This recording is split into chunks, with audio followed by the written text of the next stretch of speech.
On se retrouve aujourd'hui pour une vidéo sur Atypique Essence 2021. Donc je l'avais annoncé, j'avais prévu de faire un petit résumé de ce webinaire, donc un séminaire entièrement web qui s'est déroulé sur 3 jours, sur un week-end, vendredi, samedi, dimanche, et qui était très très intéressant. Donc je vais vous laisser découvrir ça. On part dans la planète de la neurodiversité ou de l'atypisme. Donc on verra ce que ça regroupe. Je vais essayer de résumer plein de notions. On va pas aller au fond des choses, je vais pas vous remettre toutes les diffusions parce que je crois qu'il y avait 25 conférences, un peu plus même, il y avait peut-être du bonus, donc il y avait 25 conférences d'au moins 1 heure chacune. Euh, donc forcément, je vais pas tout résumer, mais il y avait plein de sujets très intéressants. D'ailleurs, vous pouvez obtenir un pass pour voir les replays si vous souhaitez les acheter. Ils sont pas en libre service. On va voir qu'on peut en voir 1 ou 2 vidéos pour se donner un avant-goût et on peut y apprendre plein de choses. Je vous laisse découvrir ça. Ça vous donnera une idée d'un domaine que là, cette fois, je ne maîtrise pas. Il y a plein de gens, vous verrez, des conférenciers professionnels qui en parlent beaucoup mieux que moi. Et on va pouvoir découvrir tout ça ensemble. À tout de suite. Alors, on commence maintenant avec qu'est-ce que Atypique Essence? Alors, Atypique Essence, c'est un webinaire, comme je l'ai dit, et pour ça, je vais me mettre en bas à droite et je vais vous montrer à l'aide d'un navigateur. Wahoo! Je vais vous montrer le site d'Atypique Essence. Donc, c'était Atypique Essence 2021. Pour être franc, je ne sais pas s'il y en a eu d'autres avant, j'ai pas regardé. Et on m'avait conseillé d'assister à cet événement parce que ça parle d'intelligence, ça parle de plein de choses et d'atypisme. Alors j'avoue qu'au départ le terme me parlait pas tant que ça, donc je me suis renseigné un peu et on va voir ce que ça regroupe. Alors, partez à la découverte de la planète neuroatypique avec des scientifiques, des psychologues, écrivains, philosophes, sexologues, coachs. Oh, putain, si avec ça j'ai pas des vues, je sais pas ce qu'il faut faire. Table ronde et networking. Alors, je vous avoue que j'ai moins participé au networking ou aux tables rondes. C'est moins mon délire, mais j'ai beaucoup assisté aux conférences, puis j'ai un peu parlé sur le chat parce qu'il y avait des gens très sympathiques, même dans le public, hein, évidemment, surtout dans le public, je dirais. Il y avait des gens sympathiques partout, mais c'était très sympa de pouvoir parler avec tout le monde. Donc, c'est une conférence qui regroupe tout le thème de l'atypisme. L'atypisme, c'est quoi? C'est toutes les façons de penser un peu différemment. Alors, on va rentrer dans le détail après. Je vais surtout vous dire, voilà, ce qui est marqué Atypicou, c'est Atypicou et Surdouessence qui sont réunis pour créer Atypique Essence, un événement entièrement en ligne sur la neurodiversité, 30 intervenants prestigieux, euh, 3 jours de partage, de rencontres, mais vraiment de partage. C'est vraiment des gens qui, enfin, il n'y a pas de, il n'y a pas de prétention. C'est des gens qui sont là pour beaucoup partager, pour donner de leur personne, pour expliquer ce qu'ils ont vécu. Et on peut lire beaucoup de souffrances passées, on peut lire beaucoup de bonheur aussi, mais il y a beaucoup de partage, vraiment. Quand on assiste à ça, c'est assez incroyable. Donc, qui a créé ça? Ça, c'est la bonne idée, Atypique Essence. C'est la bonne idée de 2 personnes qui sont la personne qui s'occupe de Surdouessence. Surdouessence, c'est une association, donc, comme le nom l'indique, pour les surdoués, qui est peut-être pas que pour les surdoués, d'ailleurs je dis ça, mais je ne connais pas assez, mais qui parle du fait d'être surdoué, forcément. Et ça, c'est Alban Bourdi. Alors je vais aller vérifier, voilà. Alban Bourdi, là on voit bien la photo. Ma vie unique d'atypique, voilà. Donc il est lui-même atypique, comme il dit, ça évite de ressortir ces termes de surdoué, génie, machin, voilà, qui peuvent déranger. Donc Alban Bourdi, alors qui est, je pourrais vous dire ce qu'il est, je vais pas m'embêter. Ce que je vais faire, c'est que je vais mettre la page de son LinkedIn. Je suis désolé Alban, mais on va faire un peu de voyeurisme, parce qu'en fait, il est beaucoup trop de choses. C'est des gens qui ont une vie bien remplie et qui souvent sont passionnés de beaucoup de choses. Résultat, ils font tout, ce qui est un peu compliqué, et ils font pas tout à moitié, hein. Ils font vraiment tout, et plutôt bien pour Alban. Donc écrivain zébré, on verra ce que c'est, organisateur, conférencier, chroniqueur, compositeur, thérapeute, producteur de radio et rescapé d'Ashram Shambhala. En passant, du coup j'ai dû regarder ce qu'était Ashram Shambhala, c'est une secte, et c'est comme ça que j'ai connu Alban il y a des années, probablement à la télévision, puisque j'ai dû voir dans une émission où il parlait qu'il était sorti de cette secte, qui est une des sectes les plus dangereuses de ce qui en est dit sur Internet. Donc c'est assez intéressant d'aller lire cette secte, ce qu'elle fait, ne serait-ce que pour être au courant et s'en prémunir. Donc voilà, Alban, bien plus qu'être un rescapé d'Ashram Shambhala, fait plein de choses et il a créé donc, il est cofondateur d'Atypique Essence. La deuxième personne, j'allais dire le technique, c'est, je pense un informaticien, il est développeur front-end au départ de ce que j'ai vu, c'est David Boujna, qui est fondateur d'un réseau social qui s'appelle Atypicou, donc on retrouve le terme atypique, qui est donc un réseau social pour les personnes dites atypiques. Donc qui pensent différemment, ou qui sont un peu différentes, qui sont atypiques tout simplement. Et ça leur permet de se rencontrer, de discuter, trouver l'amour, de faire ce qu'elles veulent, hein. Je veux dire, à partir de là, c'est un réseau social comme un autre, hein. Faut pas y chercher midi à 14h non plus. Donc voilà, David, qui est le fondateur de ce réseau social Atypicou, ceux qui sont intéressés pourront aller voir, et qui est cofondateur évidemment d'Atypique Essence, c'est pour ça qu'on en parle aujourd'hui. Donc, ça, c'était pour les créateurs. Atypique Essence, on a vu. Qu'est-ce qu'on a? Qu'est-ce qu'on a? Qu'est-ce qu'on a? J'ai vu ça, j'ai vu ça. Oui, ça, c'est la site que je vais vous montrer après. Donc, on peut regarder vite fait le programme. Alors, qu'est-ce qu'il y avait au programme de cette conférence? Je vous l'ai dit, je ne peux pas faire un résumé. Au départ, je comptais faire un genre de résumé, sans me rendre compte que c'était complètement débile. Mais ça n'a vraiment aucun sens. Faut bien concevoir que résumer 25 heures à peu près de conférences sur des thèmes aussi techniques, sans les supports, parce que je ne vais pas voler les supports de toutes ces personnes qui ont beaucoup travaillé pour vous les fournir, ça n'a aucun sens. Donc, je ne vais pas les résumer. Ceux qui sont intéressés, bah, ils iront l'année prochaine, ou ils achèteront le pass pour voir les replays, mais c'est payant. Ou alors, bah, ils se renseigneront, ils iront voir ce qui est gratuit et libre sur les sites de tous ces gens, et il y a déjà beaucoup de matière. Donc voilà, on trouvait comment gérer ces ados atypiques, et comment ils pensent, qu'est-ce qu'ils ont dans le cœur avec Claire Street. Claire Street qui est une des figures majeures de l'atypisme en France, hein, vraiment pour tout ce qui est haut potentiel, atypisme, elle est coach, elle fait plein de choses. Apparemment, elle est très connue dans le milieu. L'avantage pour moi, et je dis apparemment parce que c'est un milieu que je ne connaissais pas, donc automatiquement, moi, tous ces gens, c'est comme vous, souvent je vais les découvrir. Donc pour moi, les plus connus bah, sont autant inconnus que les autres, hein, ils m'en excuseront, mais quand on ne connaît pas un milieu, on ne connaît pas un milieu. C'est comme ça. Donc Claire Street, qui est très très connue, j'ai pu m'en apercevoir depuis. Être et devenir soi-même, Flora Gavant, qui nous livre, elle est psychologue au potentiel intellectuel, donc HPI, et elle livre un témoignage qui est assez bouleversant, parce elle est très sensible elle-même, et c'est très très authentique. On parle beaucoup de problèmes et de choses qui vont pas, hein. Le burn-out, encore le burn-out, mais plein d'autres choses, plein de tocs, plein de problèmes différents. Là, typiquement, c'est sur le burn-out, mais avec un bon côté et beaucoup d'humour. C'est Sandra Bor, ou Boré, je sais plus, mais qui nous livre sa version des choses.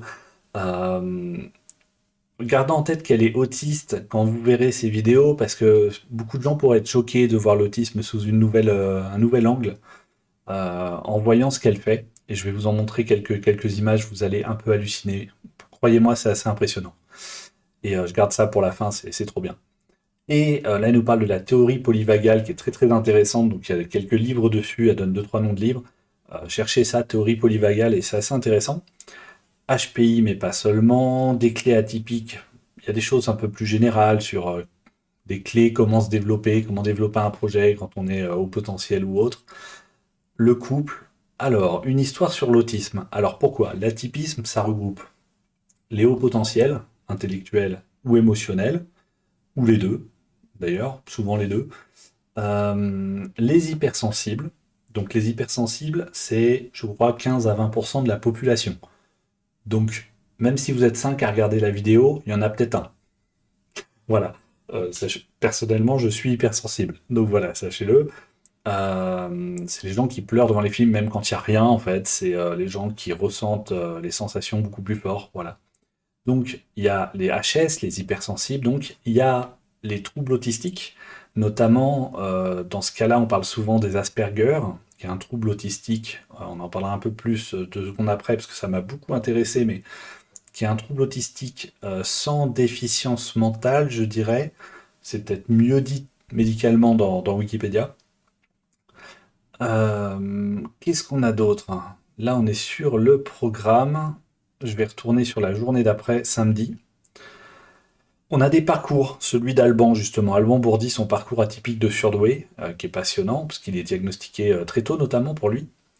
Maurice Barthélémy qui se dit fort comme un hypersensible et qui sort un livre fort comme un hypersensible.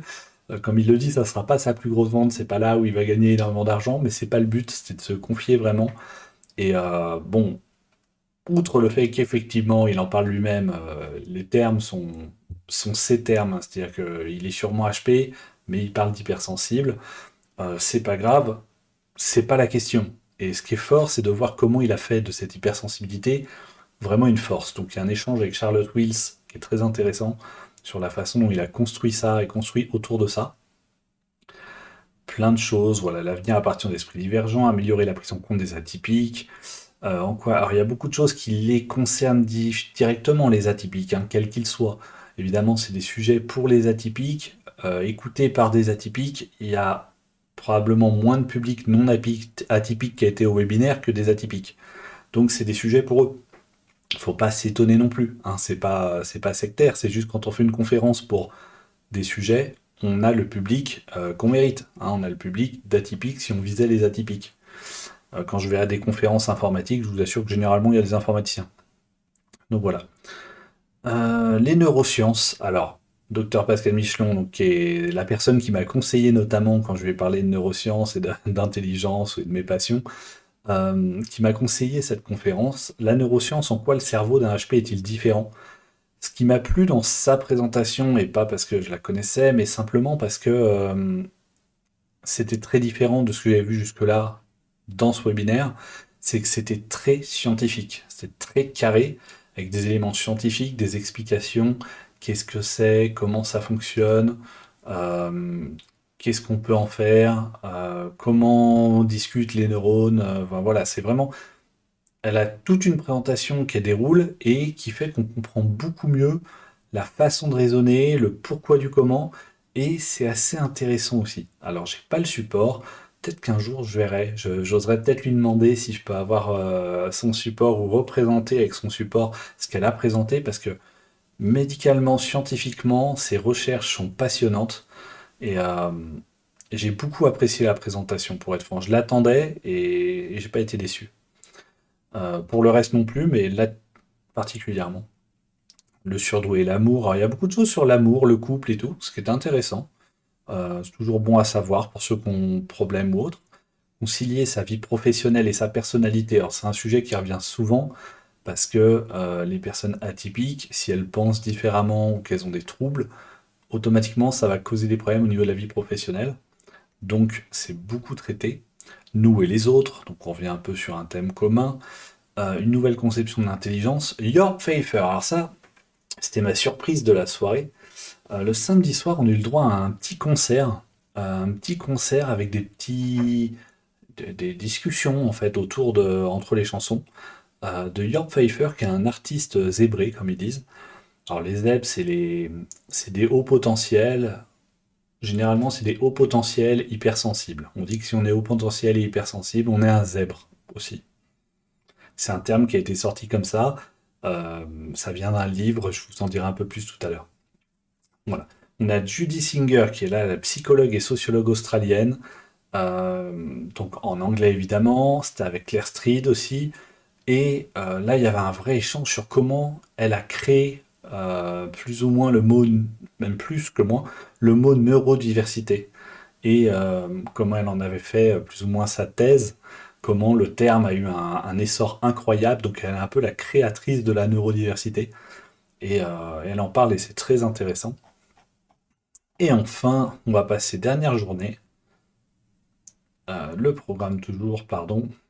Dimanche, j'étais remonté trop haut. La case hyper, donc l'hyper-cerveau qui va trop vite et qui, voilà, qui fait plein de choses, hypersensation, être une femme surdouée, donc il y a toute une partie sur les femmes surdouées, donc il y a une partie, je vous ai dit, sur les adolescents, triptyque pour la réalisation des rêves, comment faire éclore, mon cerveau est hyper, on retrouve encore l'hypersensible, l'hyper potentiel ou l'hyper-réflexion, avec les problèmes que ça peut créer, vous voyez, troubles du sommeil, burn-out, compulsion sucrée, enfin il y a tout un tas de problèmes qui peuvent être associés à ça. Comprendre la douance adulte au travers de la métaphore de la forêt tropicale. Et ça, c'est une bonne surprise. La présentation est disponible parce que cette métaphore, elle est assez incroyable. Et Paula Prober va, alors c'est en anglais évidemment, mais Paula Prober va faire une présentation et une métaphore avec la forêt tropicale qui est intéressante. Et ça, c'est public, c'est sur YouTube. Donc je vais pouvoir vous montrer où c'est et vous pourrez aller assister à cette présentation. Voilà, comment communiquer en couple, les TDAH ou TDAH, on va voir ce que c'est, et comment faire de l'hypersensibilité une vraie force. Donc après Maurice Barthélemy, on a Fabrice Midal aussi, qui est pas ni psychiatre ni psychologue, mais qui est loin d'être un inconnu surtout, qui se livre sur son approche aussi de la personne, tout simplement, et de la sensibilité. Donc voilà, ça c'était pour le programme. On voit toutes ces personnes ici. Vraiment, en tout cas, des belles personnes. Il n'y a vraiment pas de. C'est assez humble en fait. C'est étonnamment. On pourrait penser que ça se la pète un peu, mais c'est très humble. Et c'est des gens qui partagent beaucoup et qui essaient de faire que, même pour les générations futures, pour la gestion des enfants, on trouve des solutions pour que les gens soient pas rejetés, en fait, pour que tout le monde soit accepté, quel que soit son trouble, son problème, sa déficience, sa maladie. Alors souvent, le terme n'est pas utilisé parce que c'est pas des maladies. En tout cas, c'est pas considéré comme des maladies, puis ça peut tout à fait être géré correctement. Donc voilà, on a fait un peu le tour de tout ça. Atypicou. Ce que vous pouvez faire, c'est aller sur le YouTube de Atypicou. Il suffit d'aller voir la chaîne Atypicou. Atypicou. Et là, vous avez comprendre la douance, pardon, à travers la métaphore de la forêt Alors, nous avons tropicale. maintenant l'immense plaisir et l'immense honneur Voilà. d'accueillir Paola Prober dans cet événement. Alors, Paola Prober, Je vais pas lui piquer ses vues, j'en ai mis 2 secondes. C'est juste pour vous montrer que voilà, on a des vidéos complètes qui sont très intéressantes. Il y en a pour 1 heure quasiment. Où là, vraiment, je vous recommande de tout regarder. On apprend forcément des choses. Voilà. Qu'est-ce qu'on a d'autre? Donc je l'avais déjà ouvert. On a Claire Street. Quitte à être sur YouTube, on tape Claire Street et on va voir sa chaîne qui s'appelle Pleinement Moi. Pleinement Moi sur laquelle vous avez plein de vidéos. Claire Street, elle fait tout, hein. Donc maintenant, elle fait un spectacle, elle a une chaîne, elle fait plein de choses.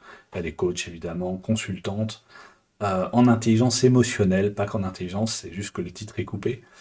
Voilà, avec des sujets comme comment poser le cerveau quand on est atypique, hein, pour pouvoir se reposer.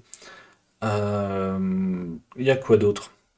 Des clés pour se protéger des personnes toxiques, des choses comme ça. Donc, c'est des chaînes qui sont très intéressantes. Il y a plein de choses qui concernent le cerveau, l'intelligence, le développement personnel.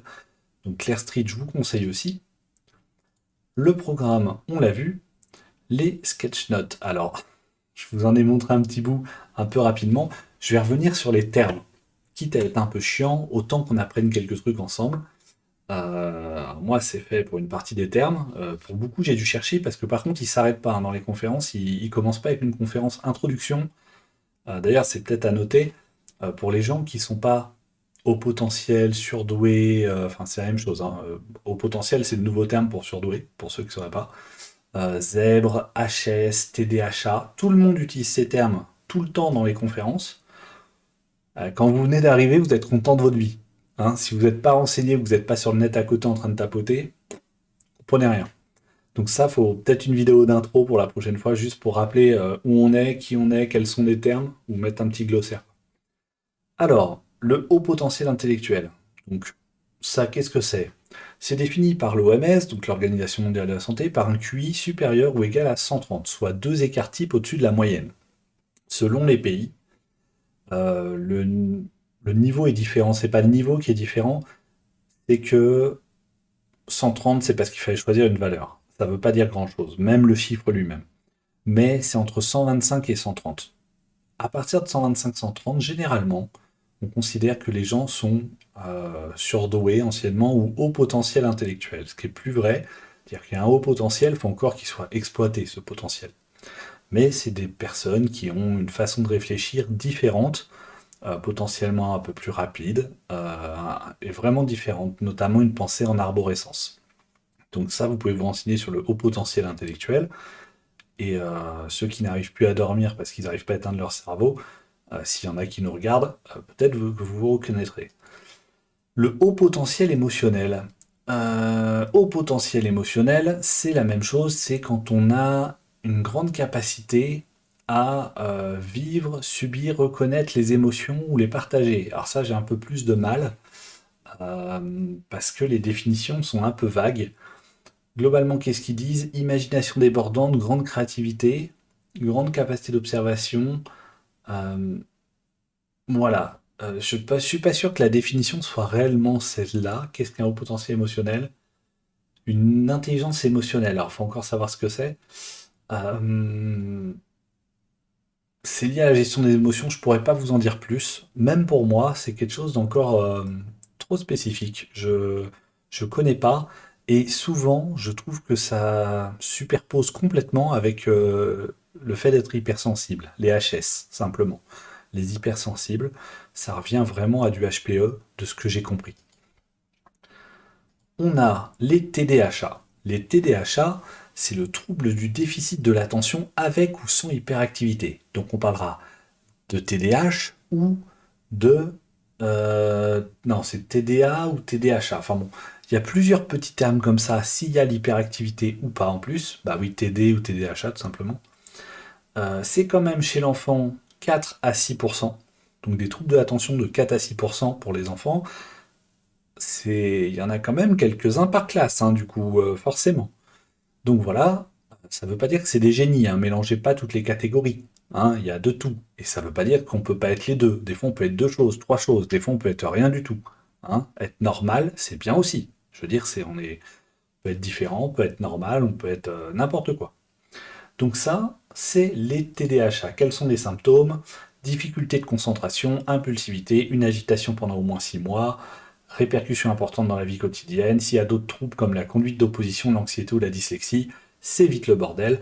Certains auront peut-être connu leurs enfants, tout simplement. Aujourd'hui, on classe en hyperactif la moitié des enfants qui bougent plus de 3 minutes.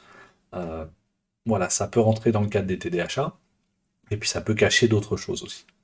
Donc voilà. Les TCC, notamment les TCC dont on ne parle pas, en tout cas trop dans les conférences, mais on parle des TAG, les troubles anxieux généralisés. On parle des TAG et des DTHA. Donc les troubles anxieux, bah, c'est des troubles d'anxiété, tout simplement. Des gens qui sont anxieux, qui sont préoccupés tout le temps, très inquiets.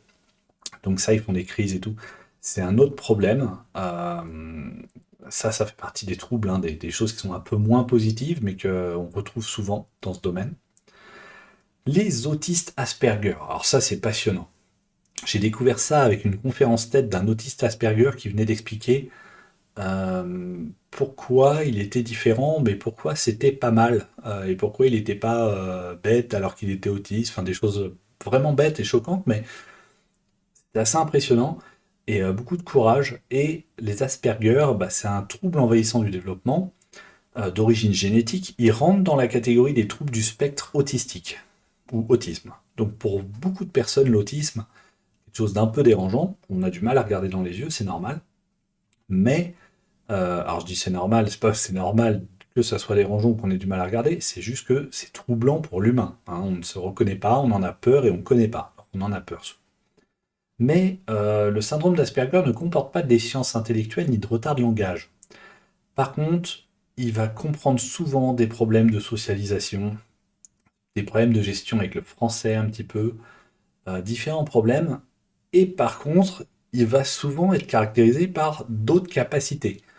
Et alors là, bah, je dirais que c'est comme pour les HP, comme pour les ZEB, les HS, ils sont tous uniques. Et il y a de tout.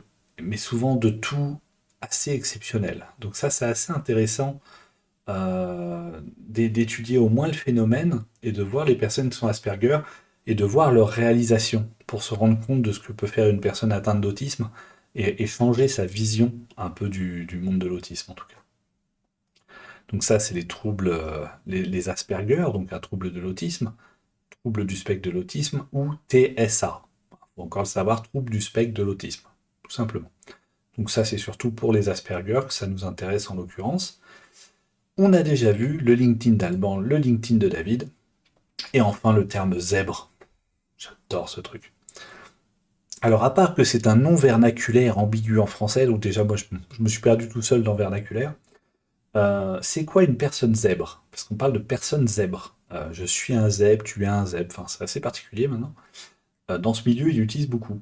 C'est une terminologie utilisée par le psychologue Jeanne Fachin, excusez-moi, auteur de L'enfant surdoué et trop intelligent pour être heureux, pour se dégager de représentations parfois pesantes telles que surdoué au potentiel enfant précoce. Il faut comprendre que dans surdoué, bah déjà il y a doué et sûr. Donc ça fait très prétentieux pour beaucoup de personnes. Précoce, c'est pareil. Les précoces, on les associe à des génies forcément. Et il y a un moment, ces personnes se sont visiblement senties irritées ou gênées par les termes.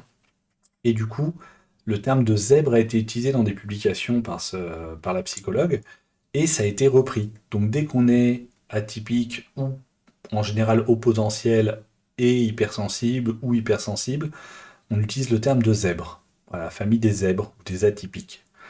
Donc le terme zèbre, à connaître aussi, très sympa dans ce milieu-là. En tout cas, c'est original. Qu'est-ce qu'on retrouve? On retrouve dans cette conférence, je vous l'avais dit, il y a un petit peu de gratuit. On a vu du Claire Street sur sa chaîne, on a vu la métaphore forêt tropicale. Et qu'est-ce qu'on n'a pas vu? On n'a pas vu un site. On n'a pas vu un site qui est Effervescence. Moi, je vais en parler parce que là, cette personne m'a mis sur les fesses. Mais vraiment, j'y pense encore, j'hallucine encore. Et j'hallucine devant ses capacités et son travail. C'est impressionnant. Effervescience, c'est son site. Donc déjà, ça a de la gueule. Clairement, il y a un design. Il y a un design complètement fou. Et la personne, c'est elle, Sandra Boré. Et Sandra Boré, en plus d'être drôle, si j'ai bien compris et si j'ai bien entendu, d'être sûrement Asperger, euh, elle a une capacité à faire du sketchnoting ou du sketchnote. M'excuserez pour les termes, je connaissais pas, je dois être le dernier à pas connaître ça, le sketchnoting, on le voit là. C'est le fait de prendre des notes en faisant des petits dessins. Et moi, quand on m'a dit ça il y a des années, euh, ça n'a pas tapé fort là-haut, hein. Je vous avoue que bon, je me suis marré. Je me suis dit, ouais, il fait des dessins, vas-y, moi je suis nul en dessin, ça me. Bah, cette personne fait ça et c'est impressionnant. Elle a fait des présentations de génie, avec des métaphores de génie sur la prise de pouvoir et la gestion de son pouvoir intérieur pour les hauts potentiels, avec toute une présentation sur la Reine des Neiges et Star Wars en même temps, parce que comme elle a dit, elle hésitait entre les deux, donc elle a fait les deux. Meilleur choix toujours. Donc la Reine des Neiges qui libère son pouvoir, qui contrôle plus son pouvoir interne, puis qui prend le pouvoir et qui décide de le libérer. C'est assez impressionnant. La présentation était exceptionnelle. Vous allez pouvoir en voir un bout sur son site. Je vous invite vraiment à découvrir le site. Il y a plein de choses. Elle déforme tous les mots. C'est plein d'humour. Les formations, hein, c'est plus des formations, c'est des formations. Euh, je vous dis conception pédagogique évidemment. Donc elle déforme tout, elle transforme tout en dessin, c'est plein d'humour. Il y a tout ce qu'il faut pour l'anti-burnout. Si vous avez peur de faire des burn-out, voyez avec elle parce que c'est incroyable. Elle a vraiment toutes les clés et elle les donne hein, vraiment ouvertement. Enfin, c'est assez incroyable. Je suppose qu'elle vend aussi des choses. Je ne sais pas si elle a un livre, achetez-le. De toute façon, c'est un génie. J'adore. Le power du jeu, donc le pouvoir du jeu, la stress défense à pleine conscience, donc tout ce qui est anti-stress aussi. Voilà. Et puis vous avez des petites vidéos comme ça. Il n'y a pas si longtemps, dans une Voilà. galaxie Une galaxie plutôt lointaine avec entre les 2 et 4 Stormtroopers. travailleurs sur 10 qui est déjà passé par la on cache ce qui Voilà. se passe. Donc ça, je vous laisse regarder. Je veux pas spoiler le truc. C'est du Star Wars. On la voit pas parler. Moi, j'ai eu la chance de la voir faire la présentation, de voir son visage en même temps, ses expressions, son humour. Et avec ça, plus Star Wars, plus la Reine des Neiges en même temps, pas dans celui-là, mais dans l'autre qui a eu lieu par la conférence, c'est vraiment un moment fort pour moi. Vraiment. J'ai changé ma vision des présentations ce jour-là et ma vision du dessin et ma vision du sketch note, puisque je trouve ça exceptionnel. Si on descend un peu, on a, il me semble, des exemples de sketch notes. Je ne sais plus où c'est. Eh ben, c'est pas là, mais je vais vous les montrer ailleurs. Voilà. Alors, je vais pas tout vous montrer, mais là, elle a résumé. C'est un bonus qu'on a pour nous, donc je vous montre pas tout, mais Elle a résumé HPI, mais pas seulement, de Bethany Blissine et Une histoire de l'autisme par Joseph Chovanec, qui sont 2 des conférences en 1 page chacune. Vous voyez, c'est des dessins, c'est du sketch note. En fait, elle prend des notes et elle fait les dessins, et vous avez tout le résumé complet de l'ensemble. Alors évidemment, le mieux c'est de faire son propre sketch note, mais ce domaine, je pense que je m'engage, alors ça va être nul parce que je sais pas dessiner, je m'engage un jour à faire une vidéo sur le sketch note. Faut que j'apprenne à faire ça. Ça rend tellement bien, ça fait des présentations d'enfer, on comprend mieux, c'est visuel, elle met de la couleur, c'est du génie. Voilà, tout simplement. Donc voilà, la conférence Atypique Essence, c'est tout ça. C'est Alban Bourdi, c'est David à la technique, c'est des conférenciers de génie et certains internationaux, c'est des acteurs ou psychologues, écrivains connus qui discutent. C'est beaucoup de réflexions sur la neurodiversité, donc toutes les formes de neuro, en fait, tout simplement, tous les troubles associés, la façon de le vivre. Et tout ça dans une bonne ambiance, en discutant avec le chat constamment, en répondant aux questions pour chacun des conférenciers. C'est pas ils viennent, ils font leur présentation, ils se barrent. C'était vraiment passionnant. Le seul regret que je peux avoir, c'est qu'effectivement, comme les replays sont pas publics, je veux pas les diffuser, je ne les diffuserai pas. Mais je peux que vous conseiller d'y aller une fois. C'est pas forcément donné, hein, c'est pas cher non plus, mais c'est une conférence comme un spectacle, quoi. C'est quand même 3 jours de conférence. Il y en a pour 45, 47, je sais plus. Un peu moins de 50 euros. Je crois que c'est le même prix pour les replays. Évidemment, vous perdez un peu de choses pour les replays, parce que vous n'avez plus les tables rondes et tout. Mais c'est pas inintéressant du tout. Donc voilà, j'avais promis de vous en parler. J'en ai parlé un petit peu. J'espère que ça vous a appris des choses. Si vous trouvez que ça n'a pas été assez loin ou vous voulez en savoir plus, ben, vous pouvez creuser les sujets ou vous pouvez m'en parler dans les commentaires. Typiquement, je répondrai volontiers. Vous pouvez m'en parler par mail, par téléphone, parce que vous voulez. En passant, je répondrai volontiers dans tous les cas. Ça m'a vraiment passionné. Je pourrais parler probablement une dizaine d'heures de tout ce que j'ai appris dans les conférences. C'est pour ça qu'on va pas le faire. J'ai beaucoup trop de contenu déjà à produire sur cette chaîne. Donc voilà, je vous remercie, je vous dis à bientôt. Et comme d'hab, un petit like sur la vidéo, parce que j'ai vu qu'il y a des gens qui mettent des likes. Je vous remercie tous, en fait, hein, de rejoindre le Facebook, les réseaux sociaux, de mettre des likes sur les vidéos, parce que j'ai jamais demandé et que j'y pense même pas. Voilà. Merci à tous et à bientôt sur la suite de YouTube, sur une vidéo sur la concentration. Je suis en train d'apprendre le speed learning, donc le fait de faire de la lecture rapide avec une présentation d'une appli Android. J'ai commencé aussi parce que j'avais envie de faire autre chose de plus technique ou de plus fun, donc pour moi, sur les fondamentaux du marketing Google. Donc voilà, on débloque des certifications, on avance dans nos défis. À très bientôt pour la suite. Ciao, ciao. Voilà, la vidéo du jour est terminée.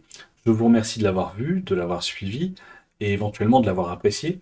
Si c'est le cas, ce que je vous conseille, c'est de regarder autour de moi actuellement. Devrait apparaître des petits cadres où vous pouvez cliquer, à gauche, à droite, au-dessus, je ne sais pas, au bon vouloir de YouTube, sur la dernière vidéo publiée sur la chaîne, et aussi un petit cadre pour s'abonner. Si vous n'êtes pas encore abonné à la chaîne et que le contenu vous plaît, vous pouvez vous abonner en cliquant dessus.